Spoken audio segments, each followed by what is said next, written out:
여러분도 큐티하세요. 예수님을 따르는 자의 삶, 사랑이라는 제목으로 오늘 묵상하겠습니다. 예수님은 본문을 통해 원수 사랑의 윤리를 가르치시며 원수 사랑이 하나님의 속성에 일치하는 것임을 말씀하십니다. 예수님께서는 원수를 사랑하며 미워하지 말고 선대하고 축복하며 기도하라고 말씀하십니다. 그리고 대접받고 싶으면 남을 대접하라는 황금률을 말씀하십니다. 원수를 사랑하고 선대하며 아무것도 바라지 말고 꾸어줄 때 지극히 높으신 이의 아들이 될 것임을 말씀하십니다. 즉 그런 사랑을, 그런 삶을 살아가는 사람이 바로 하나님의 자녀인 것입니다. 우리가 그렇게 할 수 있는 이유는 우리의 아버지인 하나님께서 자비로우시기 때문입니다. 예수님께서 하신 설교의 핵심은 사랑의 요구입니다. 예수님께서는 사랑하고 싶은 자뿐 아니라 사랑할 수 없는 자도 사랑해야 한다고 강조하십니다. 여기서 사용된 사랑이라는 단어는 아가페로서 하나님의 무조건적인 사랑과 같이 사랑할 수 없는 자에 대한 사랑이요, 사랑을 받을 만한 행위와 무관한 사랑이며 사랑의 대상을 선택할 수 없는 사랑을 가리킵니다. 즉 어떤 사람의 인격이나 지위 등에 상관없이 그에게 참된 관심을 나타내며 친절로서 서로 대하는 행위인 것입니다.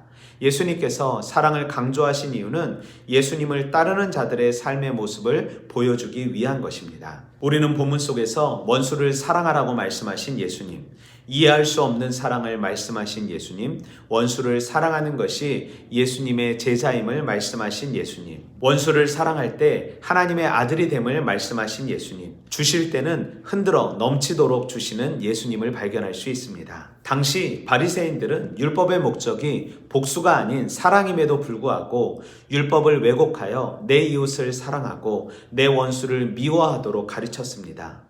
뿐만 아니라 자신들을 압제하고 있던 이방인들과 백성들 가운데 율법을 알지 못하는 자들을 미워하고 저주를 받을 것으로 정죄하고 있었습니다. 그로 인해 백성들 간의 미움과 복수가 팽배했습니다. 예수님께서 사랑하라고 말씀하신 것은 이 같은 미움과 복수의 장벽을 무너뜨리기 위함이었던 것입니다.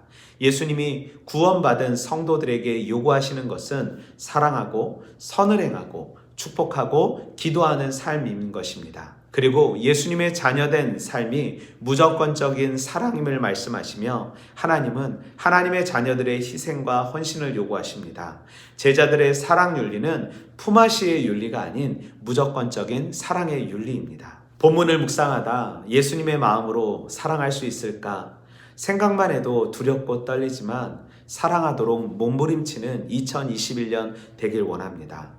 왜 예수님은 이렇게 어려운 말씀만 하시고 가능치 못한 말씀만 하는지 이해할 수 없지만 그래도 사랑할 수 있도록 내 마음의 욕심과 미움을 내려놓길 소망합니다.